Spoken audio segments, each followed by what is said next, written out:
사실 우리나라의 편의점은 해외에서도 관심이 무척 많다고 해. 전 세계에서 가장 유명한 햄버거 브랜드인 맥도날드보다 우리나라의 편의점 점포수가 더 많다고 하니 놀랄 만도 하지. 이 얘기를 듣고 쿨리도 우리나라 편의점에 대해서 조사해봤는데 사실 우리나라는 편의점이 처음 탄생한 나라도 아니고 심지어 우리보다 일본의 편의점 수가 더 많더라고. 그런데도 외국 사람들은 왜 우리나라의 편의점에 관심이 많은 걸까? 쿨리야, 빨리 와봐. 오늘 수학 이야기 2탄이야. 아, 이것도 수학과 관련이 있나 봐. 어서 가보자. 뉴스쿨 TV. 쌤, 오늘 이야기가 왜 수학과 관련이 있는 거예요? 쿨리의 궁금증을 말끔히 해결할 수 있는 열쇠가 수학에 있거든. 오늘은 그래프 이야기를 해볼 거야. 아, 그래프요? 어려울 것 같은데요. 선생님은 오히려 너무 재미있어서 쿨리가 더 이야기해달라고 조를까봐 걱정되는걸.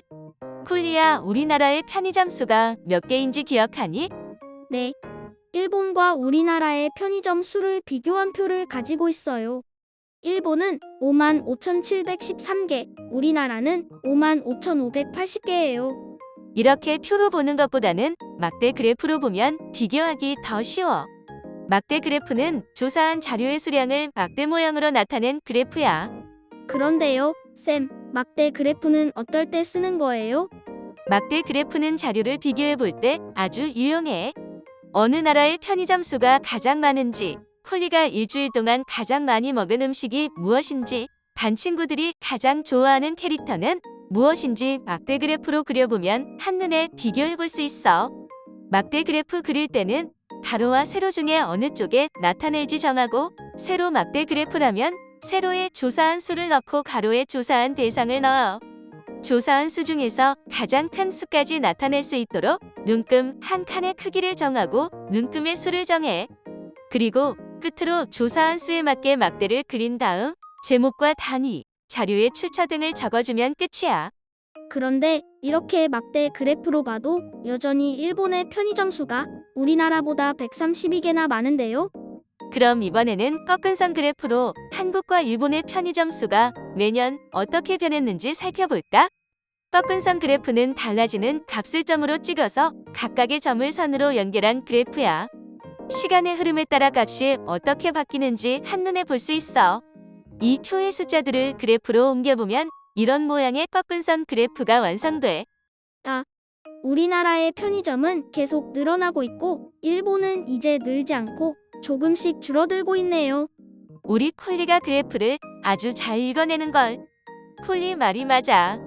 꺾은 선 그래프의 선이 오른쪽으로 가파르게 올라가거나 내려가면 값이 크게 바뀌는 건데, 일본처럼 선이 수평에 가깝다면 값이 많이 바뀌지 않는 것을 의미해.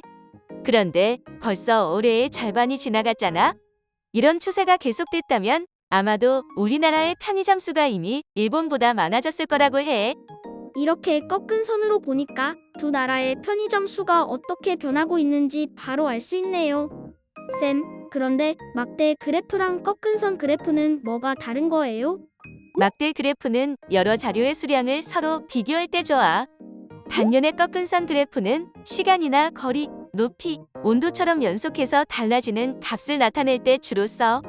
특히 아까 살펴본 것처럼 시간에 따라 변화하는 모습을 쉽게 파악할 수 있다는 게 장점이지.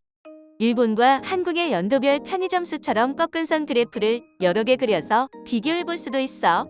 자, 이제부터는 다양한 모양의 그래프를 살펴보면서 해석하는 연습을 해볼까? 네, 좋아요.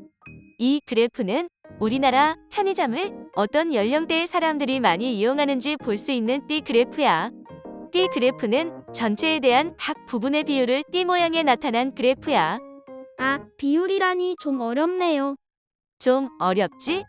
그럴 땐 전체 편의점 고객이 100명인데 2005년에는 20대 이하 고객이 100명 중에 53명 정도였는데 이제는 34명으로 줄었다고 이해하면 돼. 이 그래프를 보면 30대 이상 고객들이 점점 더 편의점을 많이 이용하고 있다고 해석할 수 있지. 이 그래프도 한번 볼까? 동그라미네요. 이 숫자들도 비율인가요? 그래, 맞아. 이건 원 그래프인데 띠 그래프와 원 그래프는 주로 비율을 비교해보는데 적합해.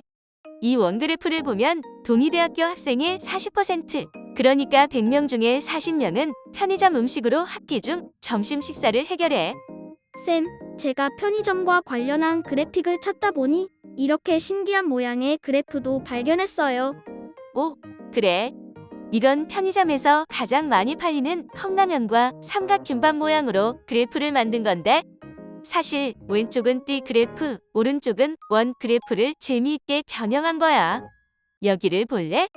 이렇게 지도를 활용한 그래프도 있어. 아, 이렇게 보니까 지역별로 비교해 볼 수 있네요. 창원시의 편의점 수가 압도적으로 많고 산청군과 합천군에는 아주 적다는 게 한눈에 보여요. 자, 그럼 지금까지 그래프 이야기를 재미있게 나눠봤으니 선생님이 특별히 준비한 플레이로 그래프 여행을 떠나보자. 오, 어서 떠나요. 뉴스쿨 홈페이지에 있는 이번 주 뉴스쿨도 꼭 읽어봐. 뉴스쿨 홈페이지에는 더 많은 이야기가 있어.